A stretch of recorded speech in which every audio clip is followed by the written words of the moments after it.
Syekh Manak Khalil Al-Qattan memberikan penjelasan pengantar seputar imkaniyatul wahyi wa wuqu'uhu, kemungkinan terjadinya atau kemungkinan wahyu itu muncul, dan juga realitasnya seperti apa. Ini beliau kemukakan mengingat ada beberapa kalangan yang skeptis, meragukan apakah wahyu itu benar-benar ada atau tidak. Ini terutama dari kalangan orang-orang yang berkeberatan dengan perkara-perkara yang sifatnya metafisik. Kalau tidak terindra, mereka meragukan. Maka kemudian beliau memberikan pengantar ini. Izdaharatil hayatul ilmiyatu wa badadat asy'atuha kulla raibah kanat tusawirun nasa ila ahdin qaribin fima wara'al ma'dati min ruh. Bahwa kehidupan ilmiah itu telah berkembang sedemikian rupa, kemajuannya menghilangkan banyak keraguan, bahkan kemajuan ilmiah ini menunjukkan kepada manusia bahwa ada yang ada di balik sesuatu yang bersifat material.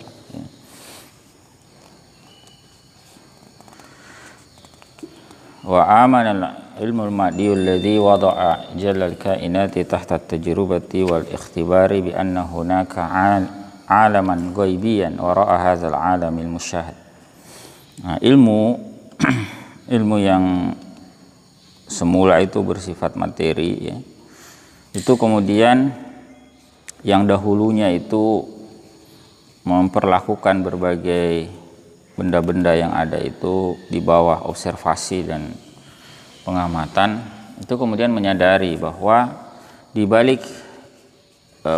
balik alam yang bisa kita saksikan ini, itu ada alam yang gaib. Jadi fenomena ilmiah itu sekarang sudah sampai ke situ.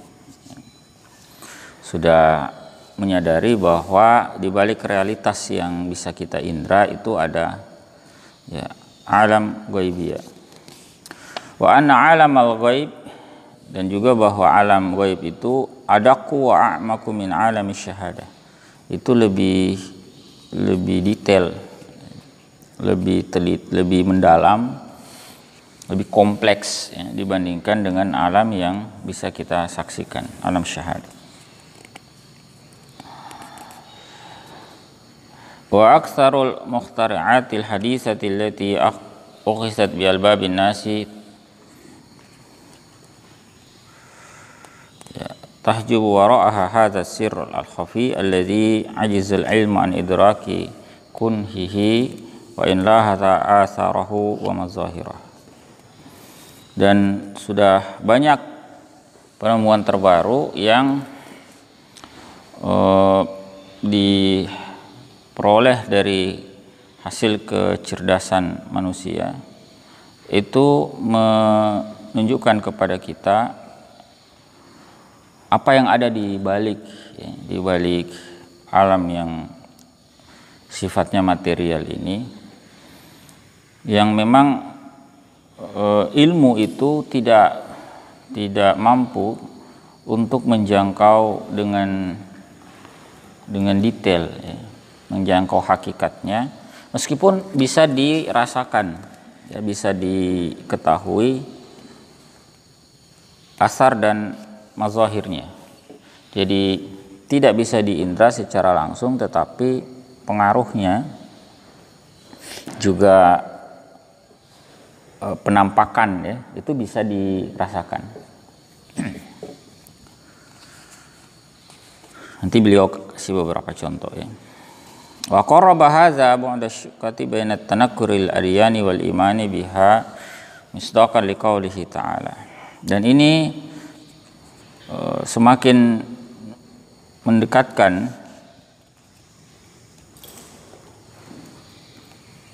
bagaimana bukti-bukti akan kebenaran agama yang sebelum ini diingkari, ya, dan juga bukti-bukti keimanan sebagai pembenaran firman Allah Subhanahu wa taala, ya, ini dalam surah Fussilat, ya.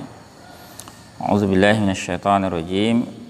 Sanurihim ayatina fil afaqi wa fi anfusihim hatta yatabayyana lahum annahul haqq. Bahwa ya Allah berfirman, kami akan perlihatkan kepada mereka tanda-tanda kekuasaan kami di berbagai ufuk. Di antara maknanya itu Allah seiring waktu itu Allah bukakan kepada manusia itu berbagai hakikat yang sebelumnya itu tidak mereka ketahui. Wa fi anfusihim, dan juga pada diri mereka sendiri, hatta yatabayyana lahum annahul haqq, ya. Sampai jelas bagi mereka bahwa itu adalah al-haq, ya. Ini apa yang Allah berikan kepada manusia, apa yang Allah turunkan kepada manusia, itu adalah al-haq. Dan sekaligus juga ini menegaskan, ya, firman Allah Subhanahu wa taala di suratul Isra, wa qaulihi wa ma utitum minal ilmi illa qalila. Tidaklah kalian diberikan al-ilm itu kecuali sedikit. Jadi kesadaran bahwa ada fenomena di balik realitas yang berupa alam gaib itu, yang itu sulit dijangkau hakikatnya oleh manusia, itu menyadarkan kita bahwa sebetulnya yang kita ketahui itu masih sangat sedikit, masih sangat sedikit dibandingkan dengan yang sudah kita ketahui. Tapi kita menyadari bahwa ada, dan itu semakin lama semakin terbuka. Di kitab yang ditulis tahun 80-an ini, ya, 80-an 90-an itu menceritakan seperti itu, apalagi di zaman sekarang, ya. Zaman sekarang sudah lebih banyak lagi, ya, penemuan-penemuan terbaru. Fal buhuthun nafsiyatur ruhiyatul laha fi mitmaril ilmil an makanatuha wa yusaniduha wa yuqarribuha ila al-afhami tafawutun nas fi madarikihim wa muyulihim wa gharaizihim. Pembahasan psikologis, ya, pembahasan ruhiyah itu sekarang sudah punya posisi tersendiri, ya. Kalau dulu itu kan ilmu-ilmu yang sifatnya psikis, ya, seperti ini itu tidak begitu mendapatkan porsi, ya. Kalau sekarang semakin banyak, ya, semakin banyak kajian-kajian psikologis, ya. Bahkan dihubungkan juga dengan neuroscience, ya. Jadi banyak pembahasan yang berkaitan dengan itu sekarang. Dan ini menunjukkan kepada kita bahwa memang ada tingkatan atau ada degradasi, ya. Ada perbedaan level pemahaman atau tingkat kemampuan manusia itu dalam memahami sesuatu. Ini dalam di antara manusia itu misalnya, ya, ini bergantung kecenderungan mereka dan juga naluri mereka. Misalnya di sini beliau katakan, faminal uqul al-abqariyul faz alladhi yabtakiru kulla jadid.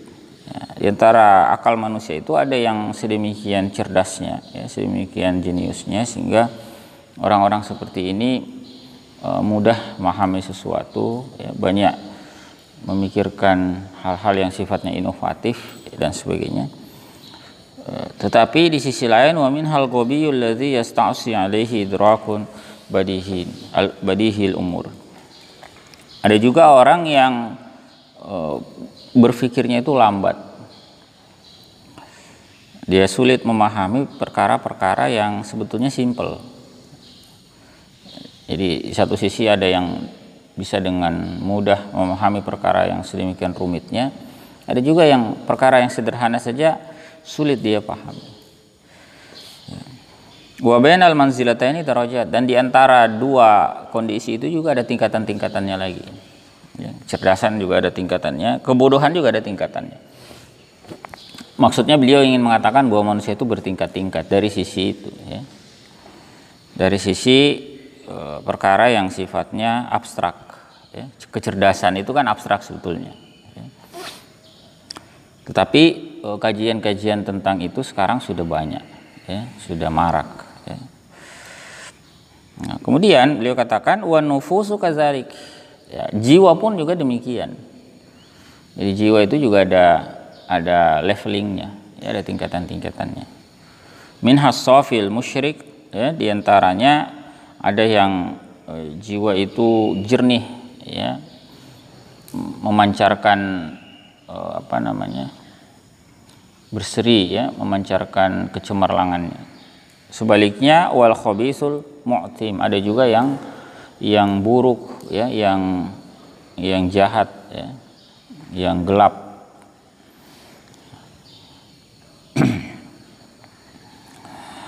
Wa jismul insani yatwi wara'ahu ruhan hiya sirru hayati.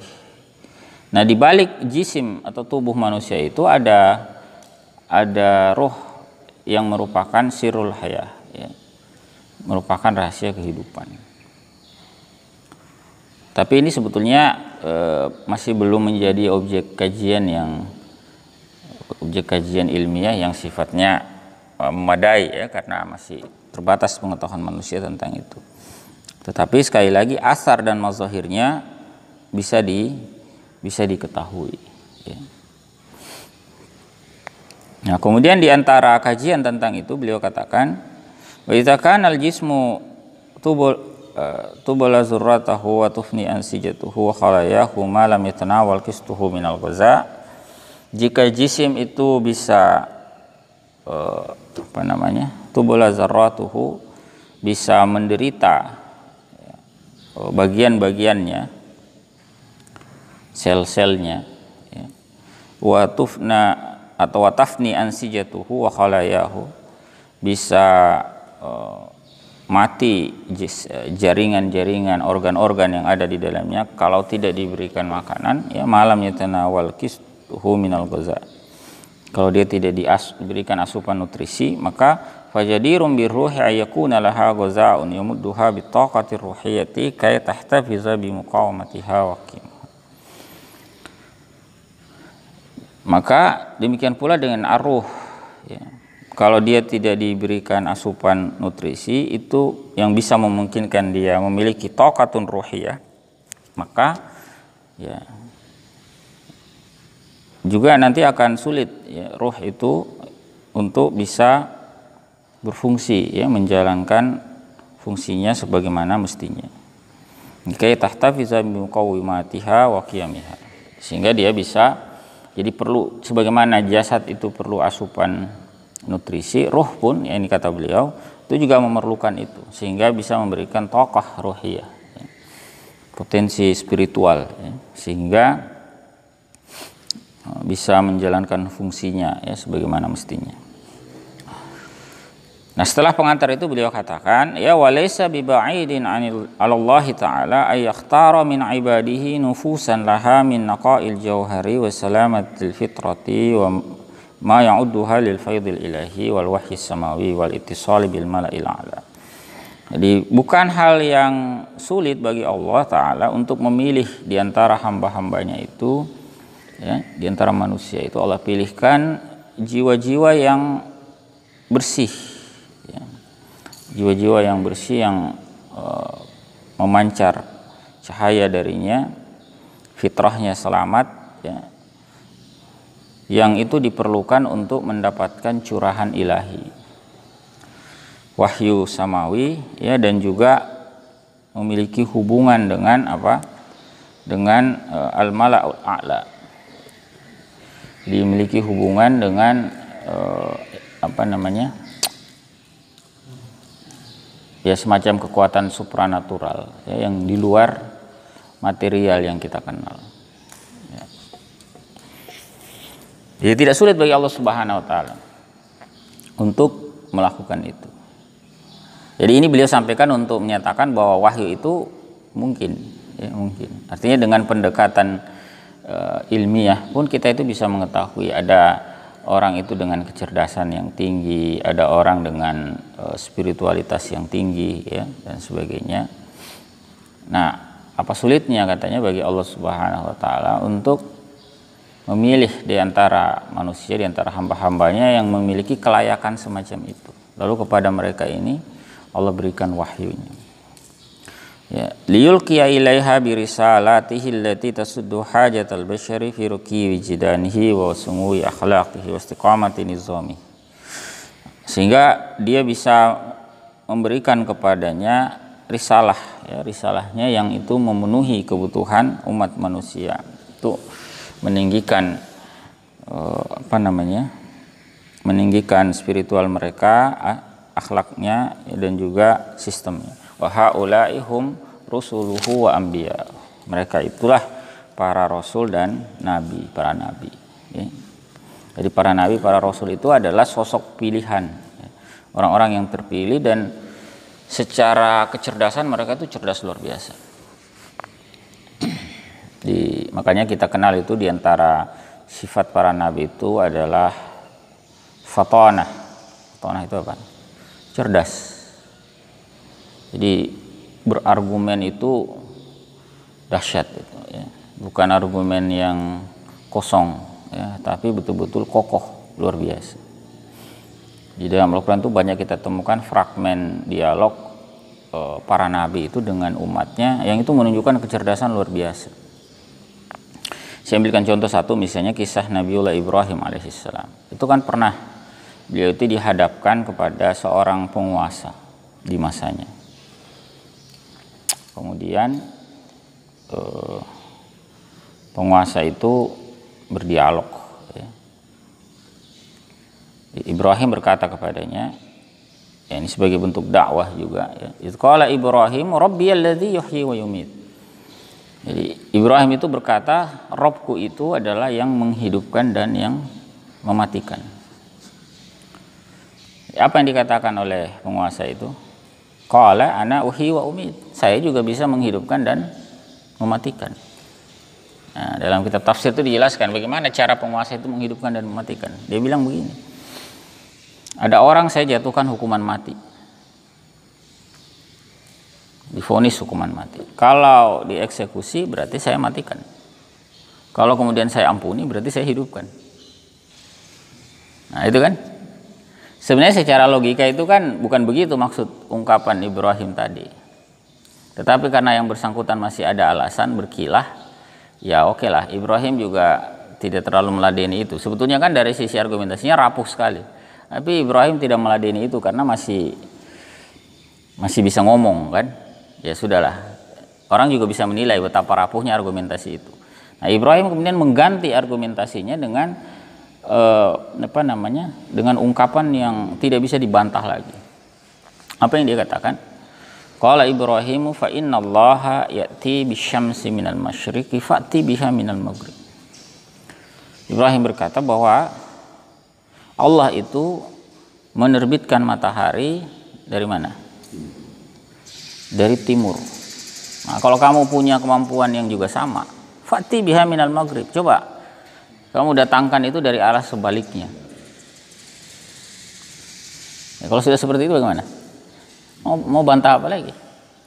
Fabuhital ladzi kafar. Bungkam orang yang ingkar itu. Nggak bisa. Ini kecerdasan yang luar biasa. Ya. Jadi argumentasi yang awal itu sebetulnya juga sudah kalah. Ya, tapi para nabi itu karena Allah berikan argumentasi yang dahsyat itu luar biasa, maka demikian. Ya. Cerdas. Ya. Di atas kemampuan rata-rata. Ya. Tidak ada nabi itu yang bodoh, ya, memiliki kecerdasan. Nabi SAW pun juga Allah anugerahkan yang demikian, ya. Bahkan sebelum diangkat menjadi Rasul, beliau itu sudah menunjukkan kecerdasan yang luar biasa.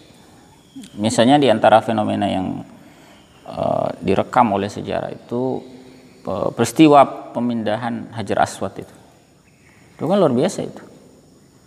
Di saat orang-orang itu bertikai, karena memperebutkan siapa yang akan mengembalikan Hajar Aswad kembali ke posisinya. Jadi ceritanya itu kan Ka'bah mengalami banjir besar, beberapa sisinya rusak sehingga perlu direnovasi. Jadi mereka pun memugar Ka'bah itu. Nah, karena dipugar, diperbaiki, Hajar Aswad itu disingkirkan dulu, dipindahkan posisinya sehingga bisa diperbaiki yang lain. Setelah selesai renovasi itu mau dikembalikan. Nah, karena Hajar Aswad ini mereka pandang sebagai sesuatu yang istimewa, nah semua orang itu, semua kabilah itu berebut. Sampai-sampai nyaris terjadi pertumpahan darah. Ya, karena bagi mereka siapa yang bisa mengembalikan itu ke posisinya itu kehormatan yang besar. Semuanya mau. Nah, hampir terjadi pertumpahan darah. Ya, bertikai mereka, bertengkar. Pokoknya semuanya kabilah saya, kabilah saya. Akhirnya mereka sepakat, ya sudah kita undi sajalah. Nah, bagaimana bentuk undiannya? Bentuk undiannya itu dengan apa? Mereka bilang, siapa yang pertama kali nanti masuk masjid ini, Masjidil Haram itu, siapa yang pertama kali masuk, maka kita serahkan keputusan itu kepada dia. Terserah dia mau tunjuk siapa, gitu. Ya. Nah, ketika yang pertama masuk itu ternyata beliau, ya, Muhammad, belum diangkat jadi Rasul waktu itu, beliau masuk. Nah, mereka itu sontak itu bersorak bahwa hazal amin, inilah orang yang terpercaya, yang layak untuk yang layak untuk memberikan putusan. Karena sebelumnya itu mereka itu sebetulnya juga harap-harap cemas, siapa nanti yang akan masuk ini. Mereka itu berharap yang akan masuk itu dari kabilahnya. Jadi kalau kabilahnya yang pertama masuk, tentu ya dia akan menunjuk kabilahnya untuk mengembalikan itu. Kalau kabilah lain, yang dari kabilah lain yang masuk, berarti ya kecil kemungkinan kita ini akan dipilih. Dia akan pilih kabilahnya sendiri. Ternyata yang masuk itu adalah beliau. Dan ketika mereka menyerahkan hasilnya, siapa yang mau ditunjuk, itu solusi yang beliau berikan juga itu luar biasa. Ya. Bahkan kalau kita belum pernah dengar cerita ini, mungkin sulit menduga seperti apa solusi yang diberikan oleh beliau itu, yang ternyata win-win solution, tidak ada yang kalah. Karena bayangan orang waktu itu, siapapun yang akan mengangkat, kabilah manapun yang mengangkat itu akan membuat kabilah yang lain tidak mendapatkan kehormatan yang sama. Jadi mereka semua, wah ini win and lose ini. Ternyata ketika beliau mengambil keputusan itu luar biasa, dahsyat, menunjukkan kecerdasan yang sangat tinggi. Ya, beliau tidak menunjuk satu kabilah tertentu. Yang beliau lakukan apa? Minta kain, ya, kain yang lebar, lalu dibentangkan. Lalu apa? Masing-masing kabilah itu diminta untuk memegang.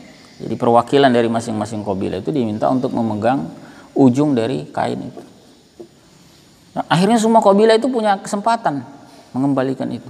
Coba. Ini kalau kita belum pernah dengar cerita ini kan sulit kita bayangkan solusi itu. Ini menunjukkan kecerdasan yang luar biasa. Ya, dan banyak contoh yang lain. Ya. Nah, wala qarabata fi ayyakuna hadzal ittisalu bil wahyi samawi. Ya, tentu tidak aneh ya, bukan hal yang aneh kalau hubungan ini ya itu berkaitan dengan wahyu samawi. Ya, artinya kalau Allah Subhanahu wa taala melakukan yang demikian tadi, memilih di antara hamba-hambanya itu yang punya keistimewaan dari sisi kecerdasan, dari sisi spiritualitas ya dan sebagainya, itu bukan hal yang aneh. Makanya para nabi itu bukan hanya cerdas secara akliyah ya, tetapi juga memiliki kematangan emosional ya, memiliki ketangguhan spiritual dan seterusnya. Itu luar biasa.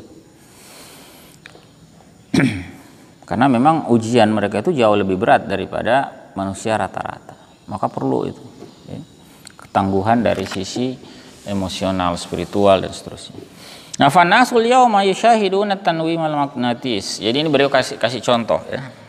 Fenomena metafisika yang itu masih sulit dijangkau oleh nalar, tapi bisa kita lihat, bisa kita lihat fenomena itu. Misalnya beliau contohkan manusia pada hari ini itu bisa melihat yang namanya hipnotisme. Itu kan belum sepenuhnya bisa dijelaskan secara ilmiah di masa itu, ya. Bahkan di masa sekarang pun juga masih orang itu masih meraba-raba fenomena itu sebetulnya hakikatnya seperti apa. Wa huwa yudihu lahum anna ittisalan nafsi lil insaniyah ya bi quwwatin a'la minha yuhditsu asaran yuqarribu ila al-afhami zahiratil wahyi, ya.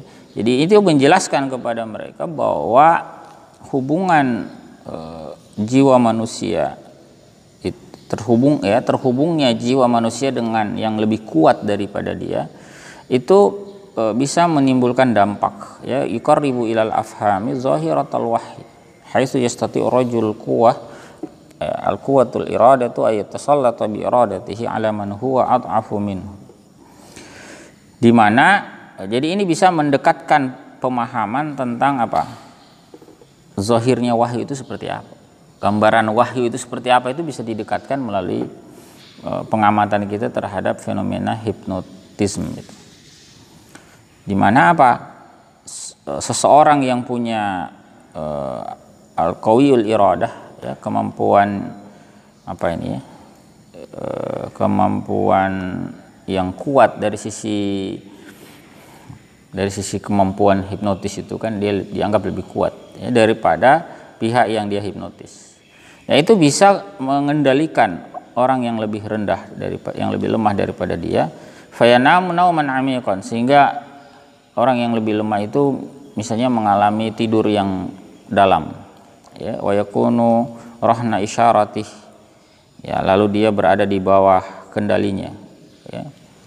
Wa yulakkinuhu ma yuridu fayajri ala qalbihi wa lisani, sehingga dia bisa mengarahkan apa yang dia inginkan. Jadi orang yang dihipnotis itu kan bisa dibuat melakukan apa yang diinginkan oleh orang yang menghipnotis dia. Pernah lihat, ya, tayangan-tayangan hipnotis itu kan sudah pernah marak dulu, ya. Ditanya tentang sesuatu yang sangat rahasia pun bisa jadi dia kemukakan. Diminta melakukan ini itu bisa jadi dia kerjakan. Padahal dia tidak menyadari itu. Ya, ketika hipnotisnya dilepas dia baru sadar bahwa tadi dia sudah mengatakan ini, sudah melakukan ini dan sebagainya. Ya, meskipun fenomena itu belum sepenuhnya bisa terjelaskan, ya, secara ilmiah, tetapi setidaknya menunjukkan kepada kita bahwa itu bisa terjadi, ya, dengan kondisi manusia yang seperti itu saja bisa terjadi. Apalagi, ya, wa iza kana hadza fi'lul insan bil insan. Kalau ini, ya, merupakan fi'lul insani bil insan, merupakan perbuatan manusia terhadap manusia yang lain. Fama zannuka biman huwa asyaddu minhu quwwah. Maka bagaimana, ya, menurut engkau, menurut Anda, ya, kalau itu berkaitan dengan yang sosok yang lebih kuat lagi, ya. Apalagi kalau kita bicara Allah Subhanahu wa taala, ya. Jadi maksud beliau itu ingin mengatakan bahwa yang namanya wahyu itu bukan perkara yang mustahil, ya. Jadi di awal ini kan beliau sampaikan pengantar, karena ada sebagian pihak yang meragukan apa iya wahyu itu ada, ya. Karena nanti dikaitkan dengan apa? Itu kan karangan saja itu, ya. Mimpi-mimpinya orang saja itu, semacam ilham saja, semacam bisikan-bisikan jiwa saja. Lalu kemudian beliau membantah menggunakan penjelasan tadi, ya. Lalu beliau berikan contoh yang lain lagi, ya. Wa yasma'un nasul ahaditsal musajjalata allati tahmiluha al-yawma muwajjatul asir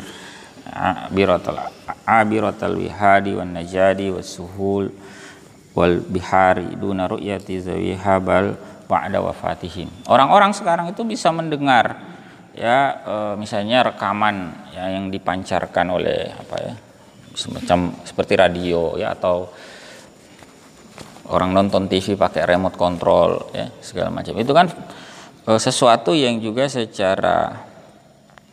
secara fisik tidak bisa disentuh, ya, fenomena gelombang, ya, elektromagnetik dan sebagainya itu tidak bisa dijangkau langsung oleh indera kita, tetapi asar pengaruhnya itu bisa kita rasakan. Dan dan pancaran gelombang itu bisa bisa menjangkau tempat-tempat yang jauh, ya. menembus apa di sini, dataran rendah, dataran tinggi, ya, daratan, lautan, itu bisa ditembus semua. Ya. Sehingga orang itu bisa mendengar suara tadi itu meskipun tidak melihat orangnya. Jadi masa itu kan yang masih marak itu kan fenomena radio dan televisi, ya. Jadi orang itu bisa mendengar suara orang lain dari tempat yang sangat jauh, bahkan bal ba'da wafatihi, meskipun orang yang ngomong itu sudah meninggal dunia. Sama toh, kita bisa dengar suaranya Bung Tomo sekarang itu kan, padahal sudah sekian puluh tahun yang lalu. Itu menembus batas. Bahkan ada lagi contoh yang beliau katakan ini, wa asbahar rajulani yatakhatabani fil hatif. Dua orang ya berbincang di telepon. Ya. Ahaduhuma fi aqsal masyriqi wal akharu fi aqsal maghrib. Satu di ujung timur, satu lagi di ujung barat. Wa qad yatara'ani ma'a hadza takhatub. Ya. Mereka itu seakan bisa ya, dalam berbincang ini. Waktu itu belum ada video call. Kalau ada video call, contoh beliau akan lebih berkembang lagi. Waktu itu kan masih telepon. Fenomena telepon di masa itu saja sudah ada kan, jadi gambaran beliau kayak begitu. Wala yasma'ul jalisuna bi janibihi masya'an siwa aziz, ya kadawin nahlil ladzi fi sifatil wahyi. Jadi orang-orang yang duduk di dekatnya itu tidak bisa mendengar sesuatu kecuali hanya suara dengungan, ya seperti kresek-kresek lah begitu. Kalau dulu itu kan telepon, ya ada telepon. Masih ingat dulu telepon zaman dulu, bukan HP, telepon masih diputar itu kan. Masih dapat nggak itu? Yang lahir di atas tahun 2000 itu nggak dapat kayaknya itu. Kalaupun dapat telepon yang masih ada kabelnya itu kan yang pencet-pencet. Dulu yang saman lampu itu diputar-putar. Coba cari videonya di YouTube itu. Jadi yang orang ada di sekitarnya itu kalaupun mendengar itu kan dia hanya mendengar suara kresek-kresek sih. Tidak bisa. Yang bisa dengar suara dari orang di ujung sana itu hanya yang pasang itu pesawat telepon di telinganya. Orang yang duduk di sampingnya nggak bisa dengar. Tetapi yang bersangkutan mendengar dengan jelas apa yang disampaikan oleh orang yang sangat jauh, ya bisa jadi di benua yang berbeda. Sementara orang di sekitarnya itu hanya mendengar seperti suara kresek-kresek itu, dengungan lebah. Nah, kalau bahasa beliau. Ini karena dikaitkan dengan sifatul wahyi. Karena nanti ada riwayat bagaimana wahyu itu didengar. Sahabat itu sempat ada yang dengar-dengar sedikit itu kalau wahyu turun seperti apa. Tapi yang bisa didengar itu seperti hanya kresek-kresek dengungan itu tadi, lebah itu. Tapi oleh Nabi SAW itu bisa ditangkap dengan sangat jelas makna itu. Nah, itu ingin beliau katakan bahwa tidak sulit memahami fenomena wahyu itu dengan kemajuan ilmu pengetahuan sekarang. Ya, apalagi kita di zaman sekarang kan. Kalau dulu itu yang bisa berbicara ya dari tempat yang sangat jauh, bisa melihat orang lain dari tempat yang sangat jauh itu hanya orang yang punya karomah saja ya mungkin ya. Nah, dia bisa lihat ini saudaranya di Eropa sana, dia dari Indonesia. Tapi sekarang semua juga bisa melakukan itu, nah, ya, semua bisa melakukan. Jadi kita mau mengikuti Imam Masjidil Haram membaca Al-Quran sekarang juga bisa, sudah live ya. Gitu. Nah, maksudnya dengan perkembangan ilmu pengetahuan dan teknologi semestinya tidak sulit manusia itu memahami fenomena wahyu. Jadi aneh kalau ada orang sampai bertanya apa mungkin wahyu itu ada ya, itu maksud beliau ya. Wa man minna laysa lahu haditsu nafsin fi yaqzatihi aw manamihi yaduru fi khuladihi duna ayyara mutakalliman amamah. Siapa di antara kita itu yang tidak pernah berbicara ya dalam dirinya, tidak pernah ada dialog dalam dirinya ya, baik itu dalam keadaan sadarnya atau dalam tidurnya ya, tanpa dia itu bisa melihat orang yang berbicara. Tidak ada orang yang berbicara di hadapannya, tapi di dalam diri kita itu ada dialog. Kita hanya sendiri, tapi ada pembicaraan. baik itu dalam keadaan sadar juga dalam keadaan mimpi. Di mimpi kan begitu kan, kalau kita mimpi itu sama, fenomena mimpi sampai sekarang pun itu juga masih menjadi perkara yang misterius ya, di dunia ilmu pengetahuan dan teknologi. Meskipun juga capaian-capaian tentang itu juga sudah ada ya, tapi masih jauh dari memahami hakikat mimpi itu seperti apa. Mimpi itu kan hanya beberapa menit saja itu sebetulnya ya. Ada yang bilang mimpi itu hanya sekitar 9 menit ya, atau 11 menit, tidak lama. Tetapi mimpi kita itu kan kalau ingat itu bisa berhari-hari itu di dalam ya, bisa berpindah-pindah tempat ya, dengan sangat cepat dan seterusnya. Itu fenomena yang masih sulit dijelaskan sekarang. Jadi ya, hadhihi wa ghairuha amsilatun tufassiru liuqulina hakikatal wahyi. Yang semacam ini ya, itu merupakan contoh ya, bagaimana akal kita itu bisa menafsirkan hakikat wahyu ya. Apalagi sekali lagi di zaman sekarang dengan semakin majunya ilmu pengetahuan dan teknologi, fenomena-fenomena abstrak ya, fenomena-fenomena metafisik dan sebagainya itu semakin tersingkap sedikit demi sedikit ya.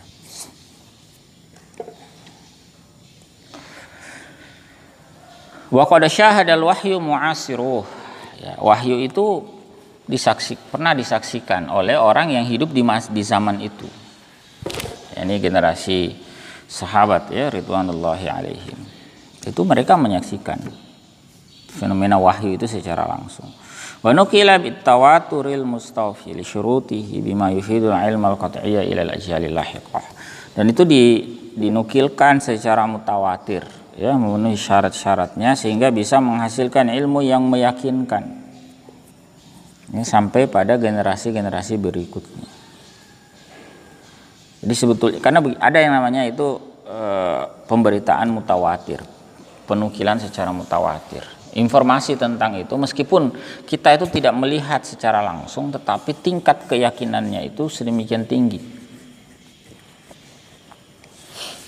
Misalnya begini, kalau Anda ditanya,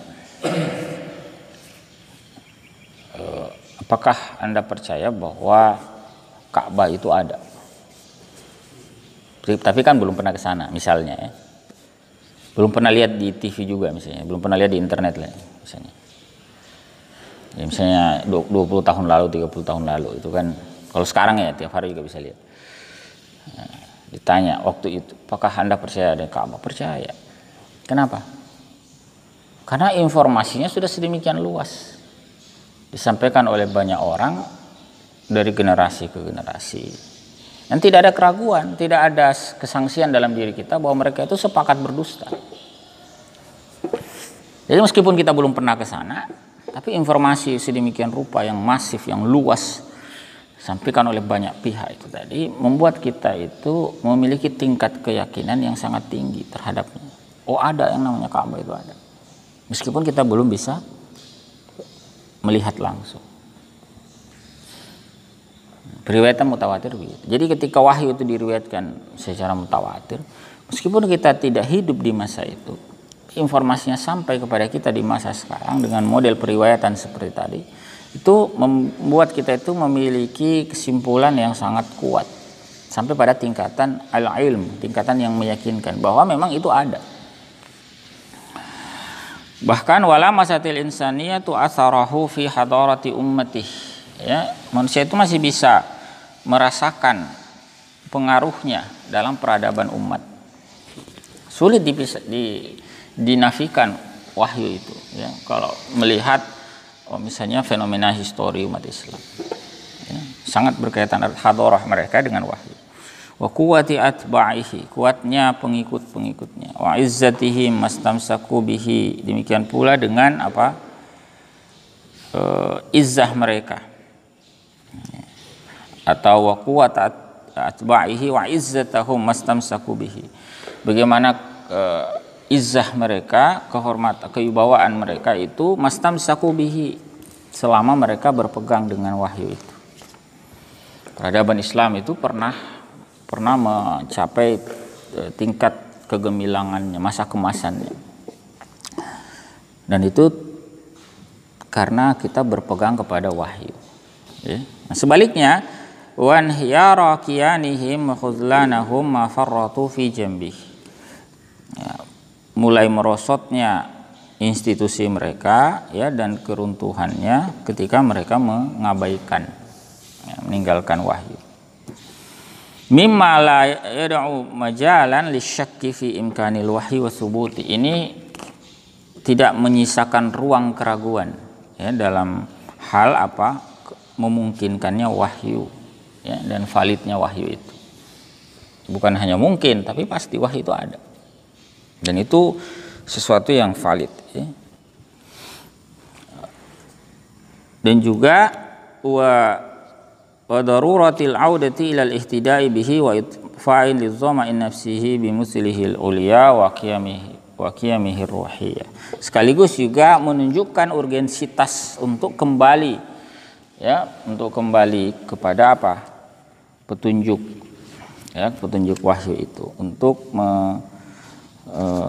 memadamkan kehausan jiwa kita ya dengan tuntunan-tuntunan yang mulia itu ya, dan nilai-nilai spiritual yang ada di dalamnya.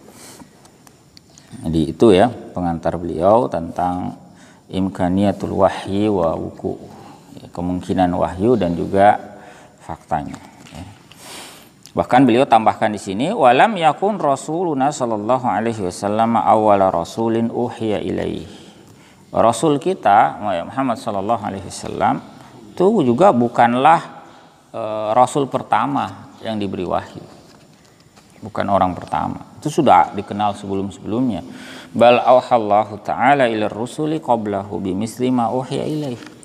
Allah Subhanahu wa taala itu juga sudah mewahyukan kepada para rasul sebelumnya semisal dengan apa yang Allah wahyukan kepadanya. Misalnya disebutkan di sini ya di dalam di dalam ayat surah An-Nisa, inna auhayna ilaik, sesungguhnya kami telah mewahyukan kepadamu kama auhayna ila nuhin wan nabiyina min ba'di, sebagaimana kami telah memberikan wahyu kepada Nuh dan juga nabi-nabi setelahnya. Nah, itu banyak sekali nabi disebut di sini ya. Wa auhayna ila Ibrahim wa Ismail wa Ishaq wa Yaqub wal asbat ya, wa Isa wa Ayyuba wa Yunus wa Harun wa Sulaiman. Ya, kami berikan wahyu juga kepada Ibrahim, Ismail, Ishaq, Yaqub. Yaqub dari situ ada anak-anak keturunannya lagi.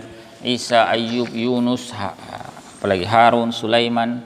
Wa ataina Dawud az-Zabura, kami berikan Daud itu Zabur ya, dan seterusnya. Setelah Allah sebutkan beberapa nama rasul itu, Allah tambahkan lagi di ayat berikutnya, wa rusulan qad qasasnahum 'alaika min qabl wa rusulan lam naqasushum 'alaiki. Ya. Itu juga para rasul yang kami kisahkan kepada engkau. Yang kami kisah tentang mereka itu kami sampaikan kepadamu, dan juga ya jadi rasul sebelumnya itu wa rusulan lam naqasushum 'alaiki, dan juga rasul-rasul yang tidak kami kisahkan. Ya. Tidak kami kisahkan mereka itu kepadamu. Jadi tidak semua kisah Rasul itu disampaikan, sebagian saja. Nah, kalau disampaikan semua itu tebal sekali itu kitab Al-Quranul Karim. Ini disampaikan hanya sebagian. Masih banyak Rasul yang tidak sampai kisahnya kepada kita. Ini menunjukkan bahwa mereka itu sangat banyak, ya, jumlah mereka banyak. Wa kallamallahu Musa taklima, ya, Allah berbicara dengan Musa ya. Kisahnya sangat terkenal. Jadi ini menunjukkan ikhwafillah rahimakumullah bahwa wahyu itu juga bukan pertama kali diberikan kepada Nabi Shallallahu Alaihi Wasallam. Sudah ada ya fenomena wahyu itu di masa-masa sebelumnya. Jadi juga dialami oleh banyak orang. Ini para nabi, para rasul. Maka sebagai penutup dari pengantar ini beliau katakan, falaisa hunaka fi nuzulil wahyi ala Muhammadin sallallahu alaihi wasallam ma yad'u ila ajab. Maka sebetulnya ya terkait turunnya wahyu kepada Nabi Muhammad sallallahu alaihi wasallam itu bukanlah perkara yang aneh. Walidza angkarallahu 'alal uqala'i hadza fi qouli. Oleh karena itulah Allah mengingkari ya orang yang memandang aneh itu ya bagi orang-orang yang berakal. bagi orang-orang yang mengira ya hal yang semacam itu dalam firman-Nya ini di dalam surah apa ini surah Yunus ya. Akana linnasi ajaba dalam ayat awal surah Yunus. Apakah manusia itu heran?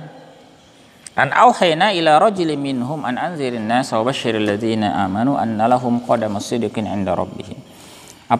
Apakah manusia itu heran bahwa kami itu memberikan wahyu kepada seorang di antara mereka untuk memberikan peringatan kepada manusia, menyampaikan berita gembira kepada orang-orang beriman bahwa mereka akan mendapatkan kedudukan yang tinggi ya di sisi Rabb, kebalasan yang baik di sisi Rabb mereka. Qala al-kafiruna inna hadza lasahirun mubin. Orang-orang kafir itu berkata, sungguhnya orang ini adalah benar-benar penyihir yang nyata. Jadi kalau ada yang heran dengan wahyu itu sama sebetulnya dengan orang-orang kafir di masa itu. Padahal sebetulnya itu bukan fenomena yang aneh. Ya. Fenomena yang biasa. Artinya biasa, sudah pernah terjadi, diberikan kepada banyak orang, di banyak nabi, banyak rasul sebelumnya. Nah, jadi di masa itu saja mestinya bukan fenomena yang aneh. Apalagi di masa sekarang. Karena itu aneh kalau ada yang menganggap itu aneh gitu ya. Ya, jadi kalau ada orang masih ragu tentang wahyu itu aneh sekali ya. Mestinya kalau orang-orang musyrikin jahiliyah saja dianggap aneh ketika mempersoalkan itu, apalagi orang-orang di zaman sekarang ya. Yang tadi kita itu terbantu dengan banyaknya penemuan-penemuan ilmiah terbaru yang tidak ada di masa itu, yang sebetulnya mendekatkan konsep wahyu itu. Kenapa kita sulit memahami wahyu itu, padahal ya, teknologi apalagi sekarang 5G itu sudah mulai muncul. Harusnya tidak sulit memahami wahyu itu. Ya. Baik ya. Itu sedikit pengantar dari